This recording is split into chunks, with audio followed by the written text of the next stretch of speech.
kangen poso ora? Kangen, Mas. Awan Pak ngelak. Iya. Ya bara. Menahan lapar. Menahan hawa nafsu.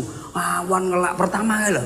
Mari ngono terus awan ngelak sore wis sampe magrib. Heeh. Lah kok muni enek adzan Allahu Akbar. Allahu Akbar.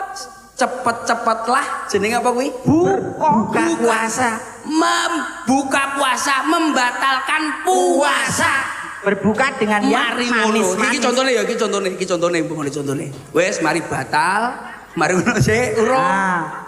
Lah buka lho Mas. Ya sik to, iki aku tak omong sik cerita sik. Awakmu ben iso, soalé akeh bolonge lah, awakmu gak mudeng soalé. Mari ngono bar buka.